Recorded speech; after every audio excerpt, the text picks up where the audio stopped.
I see a lot of contradictions between your positions and your reality. You say, we need to live independent of the system, but yet you're on food stamps and you use homeless shelters.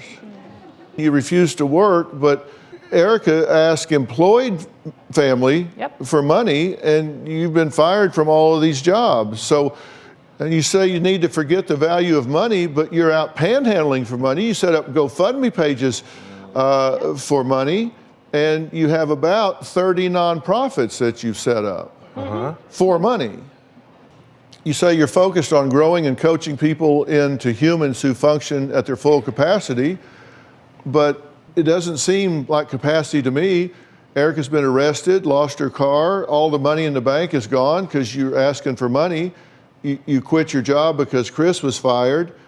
You're a princess because you don't listen. Dangerous not to be around my children. You smoke marijuana in the children's presence. You subject the children to emotional abuse. You put them on the street as props for panhandling. I don't see how that is, I don't see how you quite have this worked out yet. Are you getting ahead of yourself? I can say that, yeah, we are ahead of ourselves. We're ahead of a lot of things that are going on right now. And of course, all of this is going to look as if we are, I'm easily to demonize what's going on. But in all honesty, this is exactly what's necessary for us to really transition into something better. As you all know, when we begin working on a story, we do our homework. And when my team was going through Chris's online profiles, we found a few videos that did leave me concerned. So let's take a look. As a civilian of the United States, you have to put effort into knowing what's going on, to knowing what your fellow human beings that dwell on here and the variations they come in, what's necessary for them to also thrive too.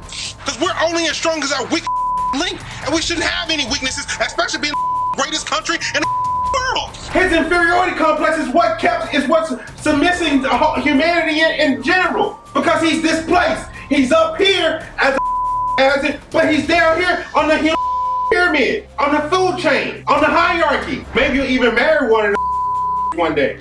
No! People are being rewarded. I remember people all around me being rewarded. I have to say you for now, because you are only good to me if you are willing to be with me. You're doing that in front of these children. How is that okay with you as a mother? What do you exactly mean by doing that in front of the children? By him expressing himself? Yelling and screaming and throwing profanities. Yeah, they should understand that we have passion and accurate emotions. We need to express ourselves versus, yes, I'm good, everything is fine, let's not talk about it. So, well, that's a paper tiger, because you're saying those are the only two options, but that's okay with you. But again, you're doing the same thing, saying that's only who I am as well, too. I mean, and again, that is a character, those are moments. And to say that my kids are constantly exposed to that. I didn't say constantly. Okay, well, what I'm saying, to put that in there.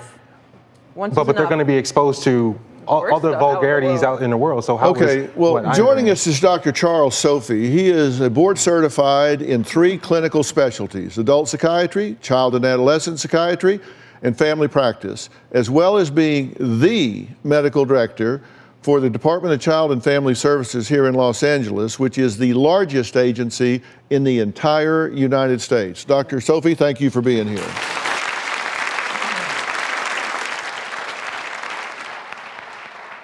I have a problem with what I'm seeing. What is your reaction to what you're seeing?